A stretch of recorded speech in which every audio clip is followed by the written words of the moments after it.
Yo, welcome to Sidebar. We're back again for another show. I am your host, Bowmasher, and with me today I have Yo Daddy, just back from walking the dog. How are you today, Yo Daddy? Not too bad. I've got a confession to make. I'm not really that good at yo-yos. I don't know any tricks pretty much, but yeah, Where does the yo-yo come from? I've always it wanted was to know. it was just my nickname growing up, and then I just carried that throughout because I wasn't creative and couldn't come up with any other name. Nice. Also with us today, completing our trio, is the trio's master himself, Reverb. Welcome. That's me. Undefeated. Definitely will not be defeated. Assuming I retire tomorrow. I've won two. I'm done. That's my legacy forever. I'm the guy that won two trio series and then dipped. Great legacy.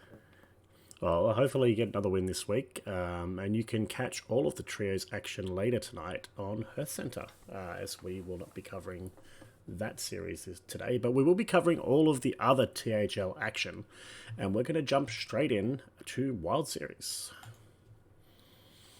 All right, Wild Series round two, or I was going to say second week, but second and third week was round two.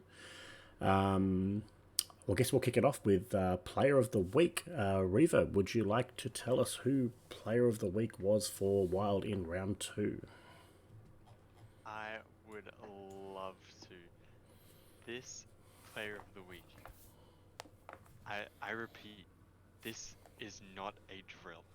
Someone this week, and their name may or may not be the Unburnt, brought a warrior deck in Wild and won a game with it. If someone could tell me the year, it is 2023, and we're not in 2020. There's no DMH shenanigans, although I believe there might be some, but they're not like they used to be. They're better, and Unburnt has found it.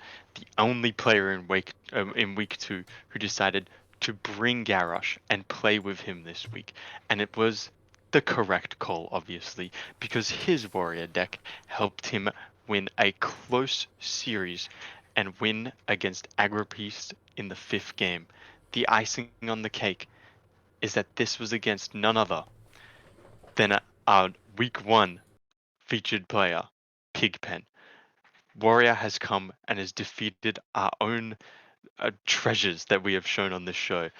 I couldn't think of anyone else more deserving than the Unburnt. Congratulations on your player of the week and being Garish's favorite child. Please keep bringing Warrior. Please. Yes, congratulations, the Unburnt. Pretty good win against Pigpen, who was Player of the Week in round one. All right, we do have a match to look at from the second week. There were three matches played, as there are each week in Wild, and this one was a close one. Yo, Daddy, do you want to take us through Shaker Symphony versus F2L Viridian? Yes, these two teams we were pretty high on in our preseason rankings. I picked Shakers to win it all, and it was another very close match between two very good teams. So in the one seed we had Reno Jackson eking out a 3-1 win over Marty B, and then Seth in a very hard fought 3-2 over Rodded, and then Lawthos 3-0, not the only sweep, like the only sweep for Shakers against Otters, and then Tiger Eye falling 0-3 against Lasagna, and then my teammate Waluigi just losing in Game 5 to Memnarch. So this was a 3-2 match win for Shaker Symphony, and it came down to the wire. Any of those Game 5 losses could have just changed it all.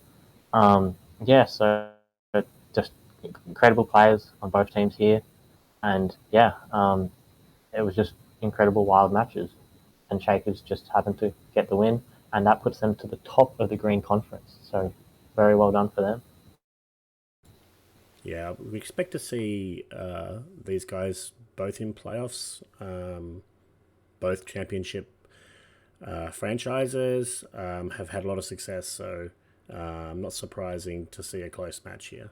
Reverb, did you want to add anything to the review of this match? No, I mean it looked pretty tight. There's a couple of sweeps either way, so it seems pretty well thought. And it goes to show again, if you can clinch out those small couple of games, even if you're losing, it can be the difference in the end. All right, and do you also want to run us through the Green Conference standings after round two?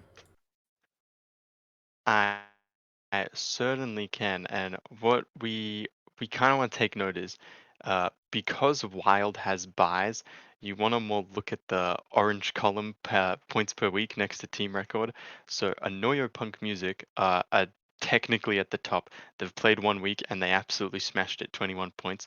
And followed by them is World Shakers, who again 1 week, 20 points, killed it again. After that, the rest of the standings are pretty much the same. Third's Shaker Symphony. Uh, Fourth is the other APM team. Alpha's playing Minecraft, and then F12 Viridian in fifth, which I believe is not a playoff spot. Alarm bells. Followed by Wild THL Fanatics and Worgen Greases. Yeah, it's still a long way to go in Wild Series.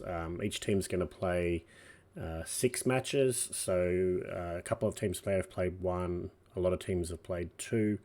But yeah, still a long way to go for the rest of the season. All right, we're going to have a look at one of the matches that we talked about last week as our match to look at for the following week. So we'll jump back to previous page, and I'll get Reverb. I'll get you to talk about this match. I'll just bring it up on screen. Lowbrow versus Labora Sangre. Both players were Yeah, this undefeated. match, they were both undefeated, and only one has exited undefeated, and that's going to be Lowbrow, who in a close one managed to take it over Labore. Now, the most interesting part is Lowbrow did not start very well. Lowbrow was down 0-2 after Labore was able to get through with a couple of his heavy hitting decks, the Quest Mage and Kingsbane Rogue. But Labore's last deck was potentially a little too spicy to handle. It was a fantastic brew of a Druid Ramp combo deck that wants to use both Ram Shield, if you remember that card, the Jailer, and Tony to end out the game with basically a like Exodia lock combo. You can't interact with the board or anything. You probably have no deck. It's all over. And Lowbrow was able to take advantage of that and absolutely swept that druid off the face of the earth with his remaining 3 decks. So fantastic job to Lowbrow in not falling victim to the Bolf Ram Shield Terror and being able to win out over Labore's fa- infamous homebrew there.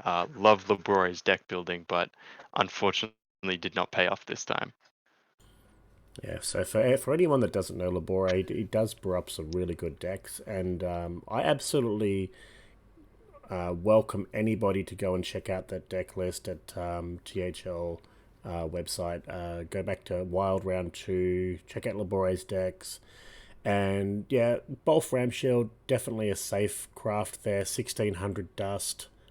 Just go and do it. You'll definitely love playing that deck. Yo Daddy, will you be crafting Bolf Ramshield to play that deck on ladder? Oh, I'm kind of low on dust, and unlike Labore, I kind of like to win. But no, if I scrap together 1600, I'll give it a run on the wild ladder. Yeah, it seems like a very fun deck. Yeah, we're not baiting anybody at all. But yeah, yeah, it's always good to see some different decks in THL, and you just don't know what anyone's going to bring. There's a lot of variety, and yeah, it's good to see. All right, so next week we have another matchup to look at, which we'll sort of talk briefly about next week. We actually have 13 players still on track for a 6-0 season in Wild, and 2 of them are playing each other next week. Yo Daddy, did you want to talk about this matchup? Yes. So we have Dr. Bomb versus Reno Jackson, the battle of the undefeated players. Bit of a change in team circumstances for these two. Dr. Bomb playing for Wild THL Fanatics, very close to the bottom of the ladder. They need a big win to keep their hopes of playoffs alive. Shaker Symphony seeing comfortable in the third spot. So, yeah, Dr. Bomb needs this win a lot more than Reno Jackson, but Reno Jackson is a great player, so interesting to see how this goes. I've got my money on Dr. Bomb, taking one for the team and hopefully allowing them a chance at playoffs. Any thoughts, Revo? Um, it's a rough one. I think Reno Jackson has quite a lot of experience, but Dr. Bomb has been around like quite a while, so this one could be like really, really close. I would be disappointed if I did not see a 3-2 result either way next week. And if those two want to get it on stream, please do. I would love to see it. Yeah, I'd love to see a few more wild matches on stream, actually.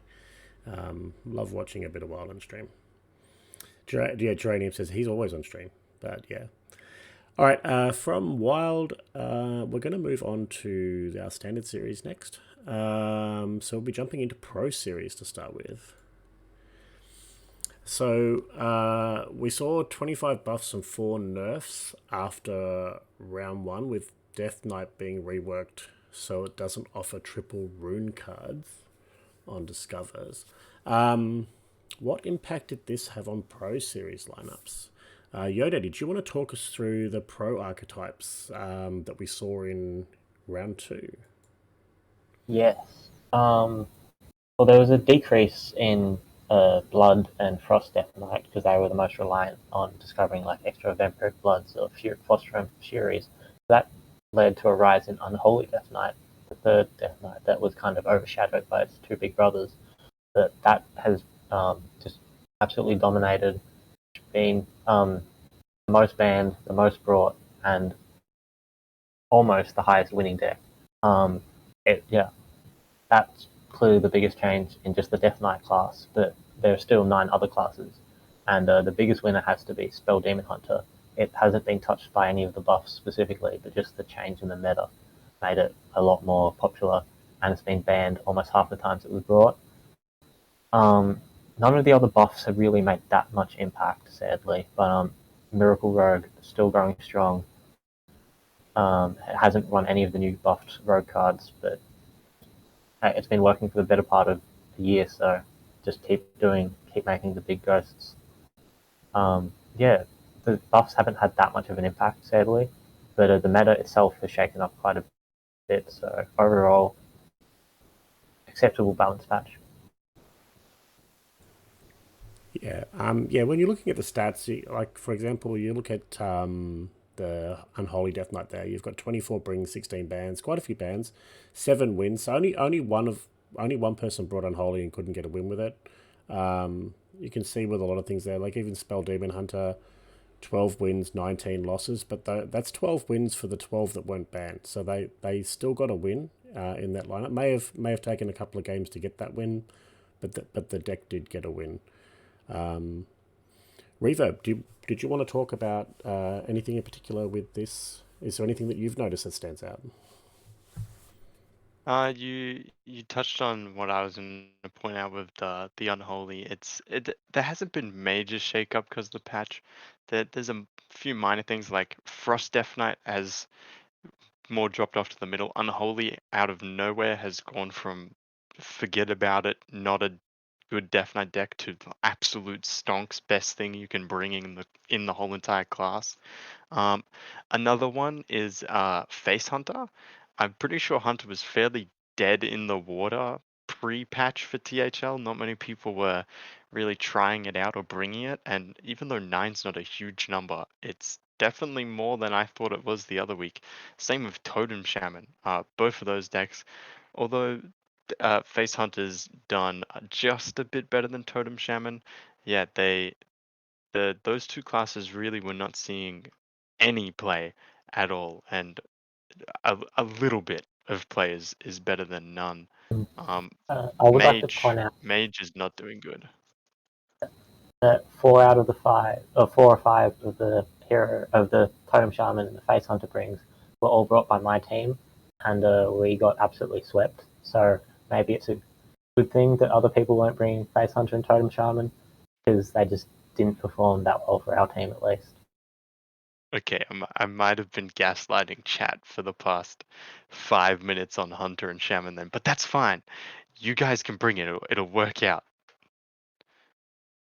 Yeah, I think there's still a lot of room for experimentation, and like when you have an open deck list conquest format, there's definitely options where you can bring a lineup that targets a deck or a number of decks.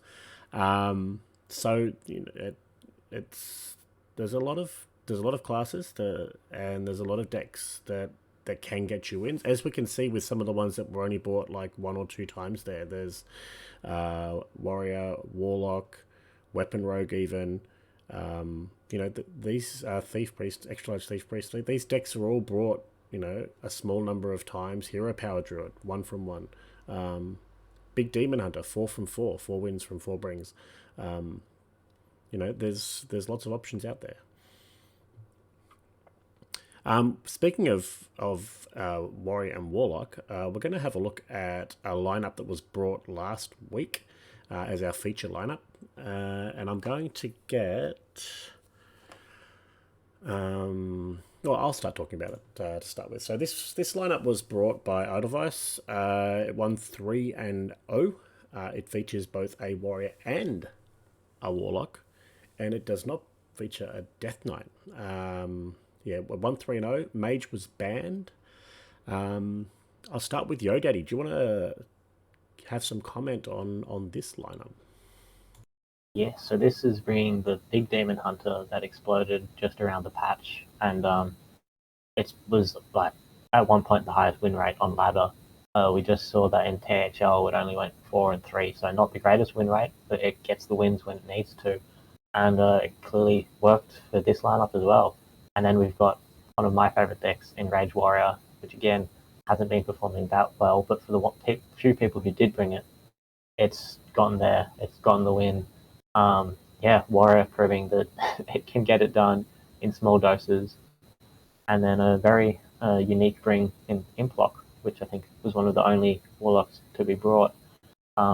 This is running the new Fatigue package as well, with the Fellstring Harp to heal up a bit. Symphony of Sins to go late game. Yeah, surprising to see that win, because I have not seen that deck list brought at all. So well done to them for bringing it and getting the win. So very impressive. Reverb, did you want to add anything here? Couple of things to note. First being, I told you all Imp Warlock was good. That's the kind of list I would have liked to see. I think that's probably one of the better ideas you could take Implock. So I'm glad it's done well, and I hope that stays. Second, and Geranium's pointed out in chat, Pyrotechnician in the Rage Warrior. I did not think of that. I don't know how big the fire spell pool is, but I can already see someone slamming Pyrotech down and casting a Light of the Phoenix and getting another Light of the Phoenix and just drawing 4 cards by accident. Um, that that's something I might have to play around with. I have not tested that card in Enrage Warrior, and I am now very curious. Yeah, who says Warrior doesn't have draw? Just slam Pyrotechnician for 4 mana and just chain infinite Light of the Phoenixes. Guaranteed to work every time. Exactly. You would never clog your hand with Pyroblast. You would Of course only not. draw your whole deck. It's the only outcome. Yeah, Yeah, now I can tell you that the 3-0 that this lineup did get was 3 wins over Face Hunter. So that may be one thing, but I know Edelweiss did post on Twitter a very intriguing, I don't know what the word is, a very long win streak with the Enraged Warrior. I think she's made a couple of changes to the list since bringing it to THL, but it went like 13-0 or something on reasonably high ladder, depending on where your expectations are. So definitely worth a look. Just look Idlevice up on Twitter, and yeah, I think she's got some recommendations there for Mulligan and things like that. So if you want to get some games in on Warrior, if you want to check out something different, yeah, definitely worth a look. All right, we're going to look at our feature matchup from the previous round. So last week's match that we were talking about was Ron Mexico versus Yo Daddy. Reverb, do you want to talk about this? Maybe you can ask Yo Daddy about the match. Yeah, your daddy might have more to say. What happened? You were meant to avenge us. Yeah, I did my best. I think we both had the same thought process going into picking decks in that we were both kind of like soft targeting Druid with aggressive decks. So we both brought Face Hunter, Unholy Death Knight, and other aggressive decks. He went with Miracle Rogue and Spelled DH. I went with Big DH and Totem Shaman. I should have trusted my gut and like counter queued with like a control lineup, but sadly didn't, and he just got the better of me in the aggressive mirrors. Um, yeah, Was there a I particular deck of yours that didn't work out too well? I had a big DH game against Miracle Rogue, and I drew the Evoker, had it fully infused on 6, and if I played it, I would have died. That's how behind on board I was against his Rogue. Um, that Oh, kind of that hurt. that's a bit rough. Yeah, no, he just outplayed me, and yeah, he got the good like Q order against me, and yeah, I just got rolled. So did you play a face hunter mirror at all? Because I see you both banned the unholy. Yeah, no, sadly, he beat my Oh, shaman with it. I had like a full board. I had the bloodlust in hand, and then he top decked the 3 mana deal 5 to my face, and he infused. He did this. He cast the spells, and he killed me the turn before he would have died. So yeah, nothing more to say. He deserved to win fully. well, fair enough. I think that sums it up. Don't bring big DH. It dies on turn 6. Yeah. Or the other thing is just don't let Ron Mexico draw cards, because I know he beat me twice on, like, he got out of trouble twice with top decks.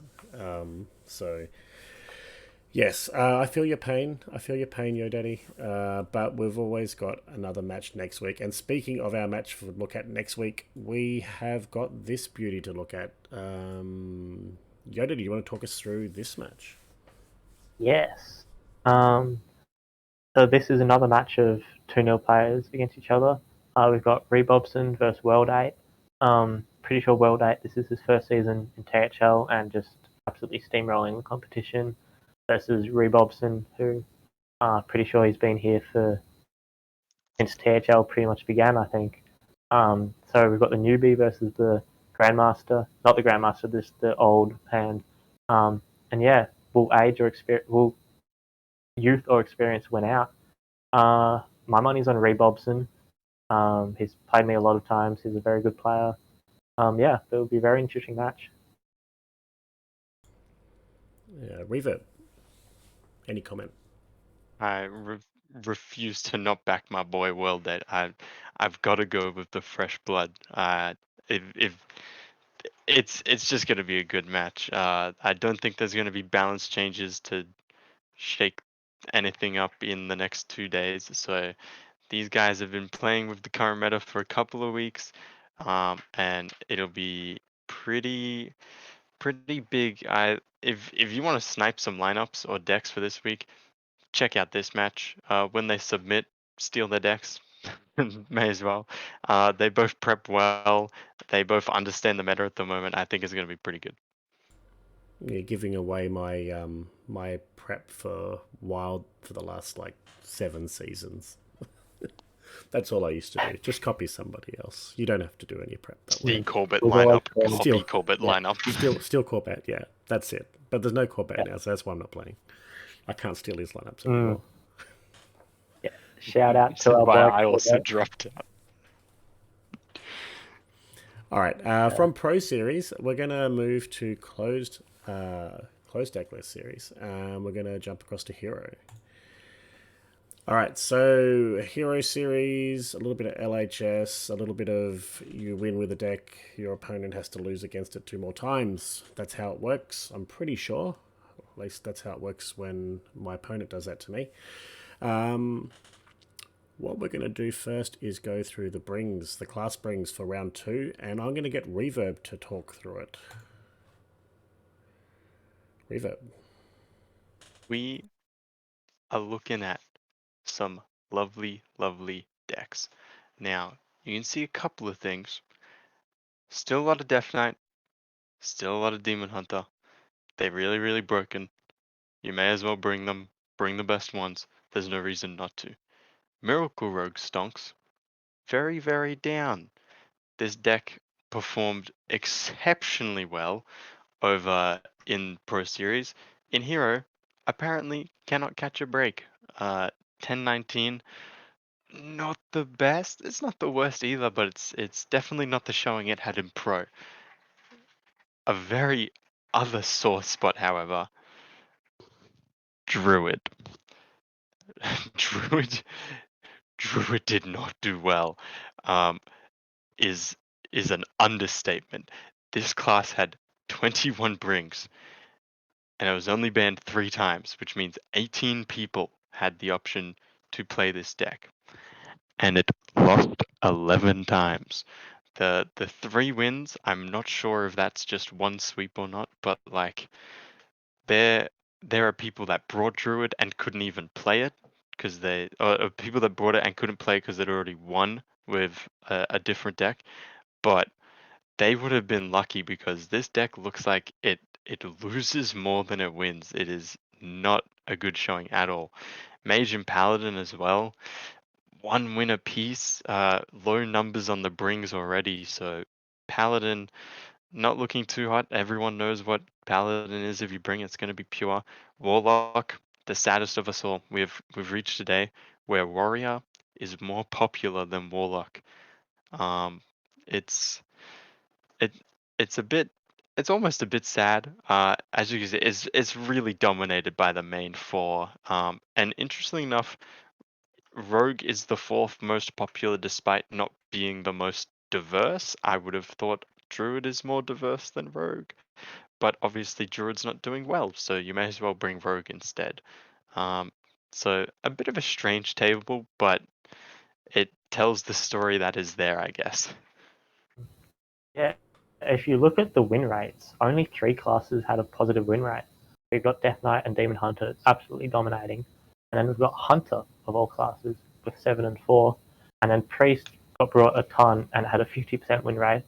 So that's a very competitive deck. But the other 6 classes have just been atrocious, which is a very unbalanced meta in Hero Series at least. Which is, yeah, it's a big difference and just shows how big the impact of the last hero standing format is. Yeah, I can admit that I donated 2 of those wins to Hunter this week. I did manage to get a 3-2 win, but I did donate 2 to Hunter. There was also a Hunter sweep. So there was 3 people that brought Hunter that won with it. A 3 win, a 2 win, and a 2 win. But yeah, it's sort of this being LHS, we're sort of at the mercy of Death Knight and Demon Hunter. Whichever one you don't ban is the other one, the one that you have to beat. And then even if you do beat that, Priest is sort of coming in, and I know, there's going through the stats, Priest is getting a sweep quite a bit as well. There's a few people that aren't getting their wins with Priest, but if you can get that. If you can get a win on the matchup you need to with Priest, generally your other 2 you might be more favoured into. So I think Rogue, like when we're talking Rogue and Druid, probably suffer because they're probably coming up against Death Knight and Demon Hunter too often. So maybe when we take a look at Legacy Series, which is Conquest, we would probably see better win rates for those other decks, not having to face Death Knight and Demon Hunter as much. All right, we'll move into our matches. Our match of the week last week, our matchup of the week was Azalea, Kari, and FoL. To talk about this one, I'm going to get Yo Daddy. I'll get you to talk about this matchup. Yes, Battle of the A's. Yeah, this was a very interesting match. Azealia lost their first match and then swept 3-0 with Control Priest. Yeah, so we saw previously it was 50-50 in its win rate, but when it finds the matchups at once, namely aggro decks, it just feasts. It just has so much removal, so much healing. You just can't beat it. And yeah, it just shows the importance of lineup building and just hitting your key matchups. Even if your deck is just cannot win against a control druid, not control druid, combo druid, it just if it finds the matchups at once, especially in hero, practically guaranteed to win. Yeah, well, we know it was Priest. We don't know if it was Control Priest. It might have been Undead Priest. It's a closed deck list, so I don't think this match was played on stream. So it could have been either, I think. Revo, did you have anything to add to this matchup? Not much more in particular. I've played a bit with Azalea Kari myself. Um, you know, great player. Good to see them get the win here. Unfortunate for Anfal, but hopefully next week Anfal can get the bounce back and Azalea can continue their win streak. Yeah, both very solid 5C players. Both have played in the 4 before, so expect to see both these guys have pretty good seasons in Hero this season. Looking forward to next week. In Hero Series, we still have 11 players currently sitting at 2-0, and 2 of them are facing each other next week. So, Reverb, do you want to talk us about next week's matchup of the week? Oh yeah, 2 people undefeated, both 2-0, playing each other. Who are they, you ask? One of them's in the chat right now. That's Geranium. Geranium's 2-0, and who are they playing against? They're playing against Wild Rose, of course, on any primers. A team I'm pretty sure I gassed up week 1, but I'm not 100% sure because I don't remember that far back. But I probably did. Most important part of this match? Both of these players were 4 seeds. No, not 4 seeds, second seeds. And they have risen to the top of their teams up into the first seed and are now going to play each other. So both undefeated, both have been dominating so hard, they are now the best players on their team, undisputedly via the ranking system we use, and have not lost any games. They're going to be playing each other. It is going to be punch out. I am ready for it. I just want to ask Geranium in chat.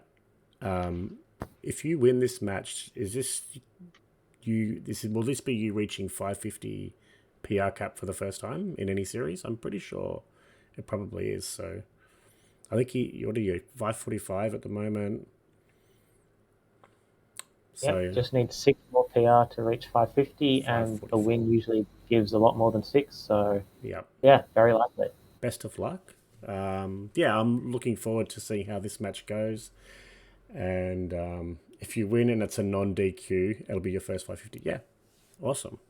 Yeah, it's great to see players that have been around THL for a bit. They might have started down in the 3, 4, maybe even 5 seed, just sort of gradually worked their way up PR wise throughout the seasons. And then you see people getting up to the 2 seeds and then the 1 seeds, and hitting that PR cap is definitely on my my list of things that I want to get to. So yeah, I wish you all the best this week, and yeah, I'm looking forward to talking about this next week. All right. And then you've got Neji Yep. Boston. I'm pretty sure he hit double the PR cap, or very close to it. You can't see the PR on the website, but he leaked his raw PR, and it was over 1,000 at one stage. It just shows how insane he has been. That's huge. Yeah, there's some pretty big PRs out That there. is that is a massive ranking to have. Yeah, pretty impressive. All right, we're going to jump across to Legacy series now. Legacy, we're going to do the same as Hero. We're going to jump in and take a look at the class springs from round 2. This time I'm going to get YoDaddy to just start talking about the class springs for Legacy. Yes. So, the Legacy, unlike last year's standing format, it's the same format as Pro, except you can't see your opponent's deck. So you just got to win with a deck once, and that's it. That shows in the slightly more balanced win rate you have across the board here than in Hero. So once again, everybody brought Death Knight and Demon Hunter. The Demon Hunter was slightly more banned, but yeah, both decks have just dominated. 31 wins, 19 losses for Death Knight, and then 21-8 for Demon Hunter. You just had to bring these two and win with the other one. Yeah. Again, then the next highest was Priest with 52, so a lot of people brought Priest. And Priest, once again, roughly 50-50 in his win rate. And then Rogue, we saw it was incredible in Pro, very bad in Hero. And now in Legacy, it's pretty middling at about a 40% win rate. And then Paladin and Hunter coming in with 15 and 20, so respectable win rates. Hunter, this one was a negative win rate. I think it was positive in the other two. And then Paladin, once again, about a 30% win rate, so not too great for Paladin. And that's practically everything. In Legacy, there was only 7 classes who were brought more than once. Warlock wasn't even played. Shaman lost twice. And everybody's favorite class, Warrior, with 100% win rate. The only class with 100%. Gotta love it. 1-1. Yeah, it seems like every week one person brings Warrior and they win with it. So maybe it's the sleeper hit. But yeah, slightly more varied than Hero, but still just dominated by Death Knight and Demon Hunter. Revo, did you have anything you wanted to add to the Legacy class springs? I think we should call it the unburnt effect. A warrior being brought and a warrior winning. It's the unburnt effect. It just has to be coined from now on. Every single week, I want to see warrior slowly start taking over. Mage, Mage is 0-4. Drop this class. Get it out of here. Warrior, bring that up. I want to see 10 brings. I want to see 10 wins. It is clearly better than some of the stuff on this list. It has been downhill for Mage, unfortunately. I thought with the patch it would have done better, but it is not performing well in not just Legacy, but also Hero and also Pro. It has just been on a downward turn. Yeah, I think as we touched across in Hero series, with Legacy, Death Knight and Demon Hunter can only win once. So I think Geranium said in chat, these other decks have other classes have a chance to win against some of the other classes. So although they've got a lot of these have still got a negative win rate, they're a bit closer to even than what they are in Hero series. Death Knight, Demon Hunter, and Priest both having multiple, legitimate archetypes, very popular. Then when you get to things like, Rogue, Druid has multiple archetypes, but they've got very similar matchup spreads. Sort of a bit the same with Paladin, I guess. I think maybe Paladin's got slightly different matchup spreads, but it's not too far apart. Nothing as far apart as what Priest has with Control versus Undead. So I think this is what is affecting some of the other classes, is that they're probably just a bit behind these classes in what they do, and they don't have multiple archetypes to sort of have that mystery of what am I bringing. If you're playing against Shaman, you're probably playing against Totem Shaman. If you're against a mage, it's going to have skeletons and freezers and maybe like ice blocks, current ice blocks. Yeah, so I think there's still a lot of opportunity to bring some of these other classes, and I'd like to see where it goes with a bit of exploration to see if more people are going to start bringing these other classes. They are definitely getting wins when they are brought in pro at least. So maybe that can filter through to the closed list as well. All right, we're going to have a look next at matchup of the week last week for Legacy Series. Reverb, can you talk us through this one? I certainly can. It was Yaxter versus Classy Thug, and I'm bringing it back. Mage sucks. You just saw that 0-4 result on the table. It is mostly because of this. Yaxter started off dropping a game, unfortunately, but then bring out the brooms, people, because sweep, sweep, sweep. The mage 0-3 absolutely out of here.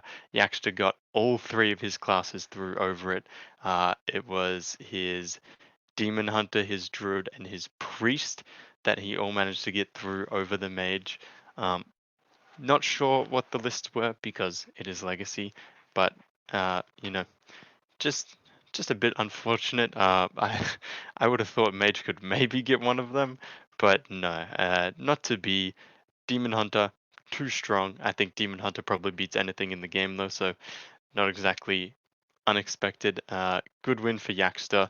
Continue his run. He is still undefeated and is hopefully looking to pull his team into the playoffs. Keep up that good run, Yaxter. Yeah, it was a good win there. Not a lot of people brave enough to bring Mage. I think it's the decks. I think there is a list that can win. It's just finding the right 30 cards and getting the right draws. I think like a lot of decks. In Legacy, we've got a much bigger Legacy series this season than the other series. So after 2 rounds, we've got 20 players still on track for a 6-0 season. Only 2 of those are playing each other next week, though. So, Yo Daddy, do you want to talk us through our matchup of the week for next week? Yes. This week we have 2 5 seeds, both undefeated, playing against each other in Pro B1, I think I pronounced that correctly, versus Jim Philos. Prob 1 has a PR of 187, while Jim Philos only 81. So just going off the PR, don't know how accurate that would be. Pro B1 is double as likely to win, but who knows? They're both undefeated. I'm assuming, I don't know too much about these two, sadly. I'm assuming they're both very strong players. But yeah, I got to trust in the PR system, and Prob 1 will come out in a 3-2 win, is my assumptions. But I'd be happy to be proven wrong if Jim Fiddler's coming in and just sweeping 3-0. If one of those two is going to happen, it's either 3-0 or 3-2. Reverb, do you think Pro Yeah. B1 is going to use the force here, or are we going to have Jimmy Sweeps take out the win in this one? I think it's a close one because even though Pro B1 does have the power of the Force in him, old mate Jim has a power of his own force. He might not be a higher PR, but he's got Rebob and Ron Mexico on his team. And if there are two people that can probably help you prep really, really well for a match, it's gonna be Rebob and Ron Mexico. So I think it'll be closer than it looks at PR. I'm hoping it's not the 3-0 like Yo Daddy thinks it might be if it's not close. Um, the in terms of standings, I think Pro B1's team is quite up there, and F2L, which is Jim's team, haven't started too hot. So F2L are definitely going to be looking to spin that around. So I reckon this one could go right down to the wire. Might even be the deciding match of the week for these guys. Yeah, both these guys, good players, good 5 seed players. So hopefully they have a good match. I'd like to see a 3-2 as always. We love seeing games go to game 5. Best of luck this week, and yeah, hopefully it is a nice and tight match. Okay, we've covered all of the series now. The one thing left to cover off is crossover. We're going to take a look at who is dominating THL across our 4 open and closed list series. Solo content, not the trios. Who should I get to talk through this? Maybe I'll start with Reverb. Do you want to tell us who is on our top 5 of crossover? Yes, I can. The top 5 players in THL. This is the top 5 overall of all 4 series. Their ranks kind of put together. Wrong Mexico, the guy I just said, is the number 1 person to be on a team to prep with, at the top there with the 5-1. Jespin, I believe, was at the top and has now slid down to number 2. Unfortunately, just there with a 4-1. I think that's potentially because of a bye, but I'm not 100% sure. Our very own Bone Masher has leapt all the way into number 3 on a 4-2 record. Neji Boston sitting in number 4 with his massive PR number on 42. And Rebob, the other person that you should have on your team to prep with, at 4-3. Unfortunately, not doing as well as the others, but still up there in contention if he has a good hot streak and the rest kind of fall down. Looking fairly close still. Yeah, unfortunately. You go, Yodeli. Yep. Yeah. Ron Mexico up the top. He's beaten both Bone Masher and me, so he's making his way through the sidebar, just dominating everybody in his path. Yeah, unfortunately, I played Ron Mexico twice in the opening round, so that's the 2 losses there. I had a bit of luck in round 2. Managed to eke out a few wins, so I don't expect to be on the table here for very long. I've seen who my legacy opponents are in the 2 seed this season. Yeah, I managed to in a 6-game legacy season, I've managed to pick out the teams that have got 550 players in their 2 seeds. So I think I'm going to have a bit of a run in legacy this season. But yeah, some really good players here, players that you expect to see at the top of the table. Interesting to see how things change. Also, when we're looking at this isn't actually the crossover leaderboard, because the crossover leaderboard's done on PAR. So I'm just ranking them by win-loss for here. The official table you can see on the THL website, along with the standings and results for all of our matches. All right, before we finish off for the night, we're going to have a checkout question. So the question this week is... which class is underrepresented in THL's standard formats at the moment? Daddy, I'll start with you.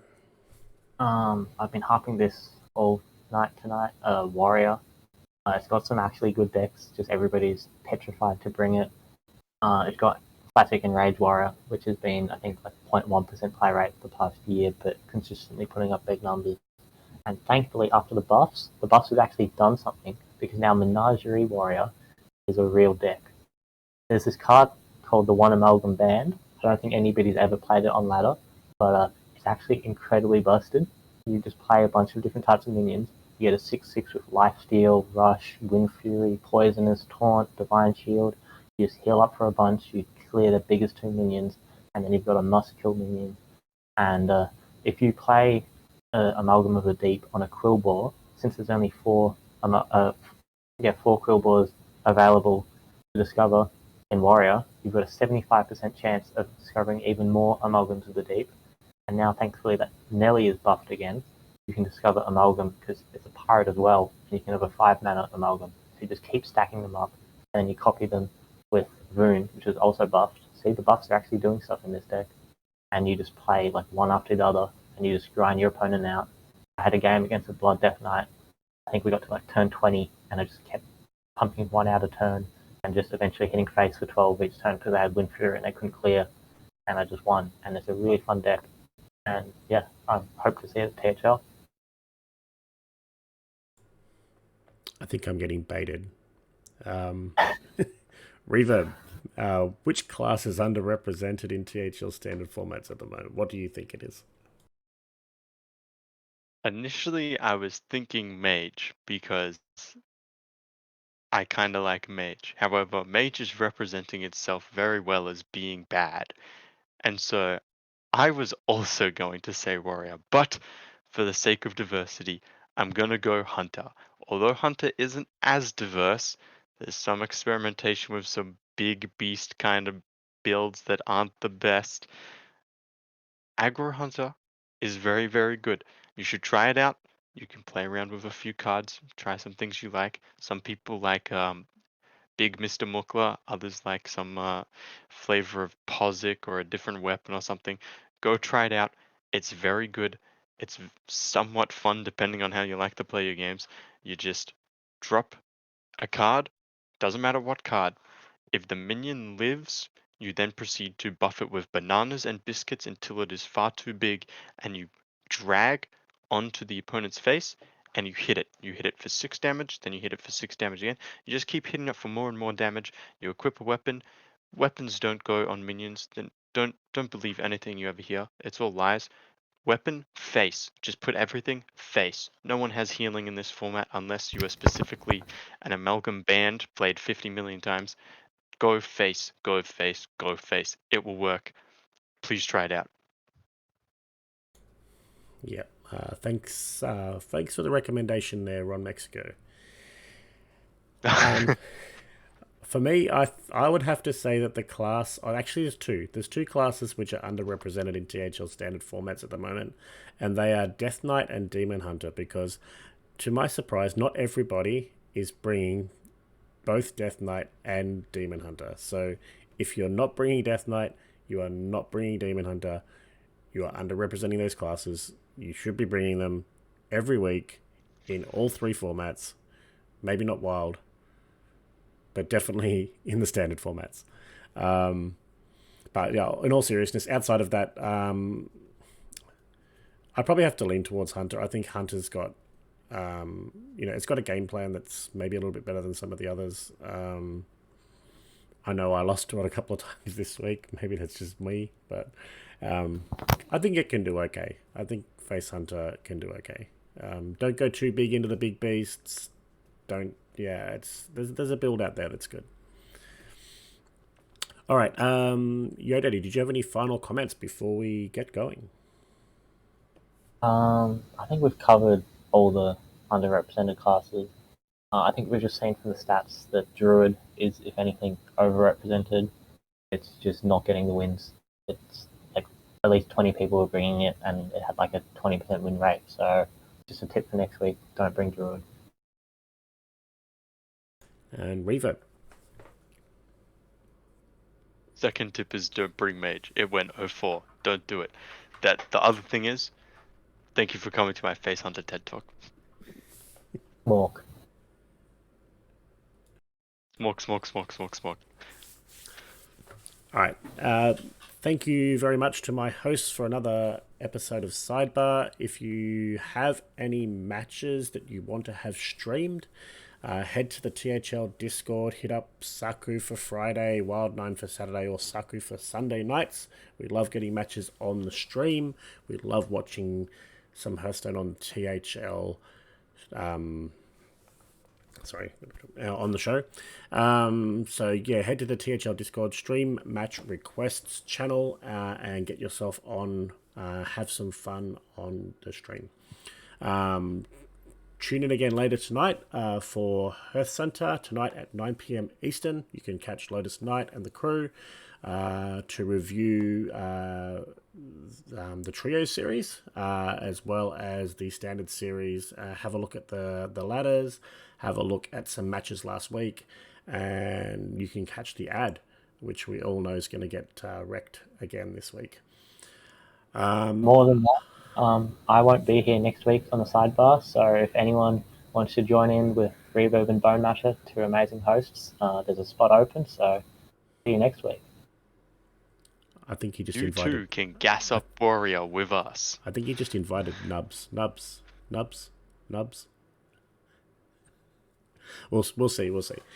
All right. Yeah. Thanks for everyone that's tuned in or has watched this later on the VOD. That's it for us tonight, and we'll see you again next week. Good luck in your matches this week.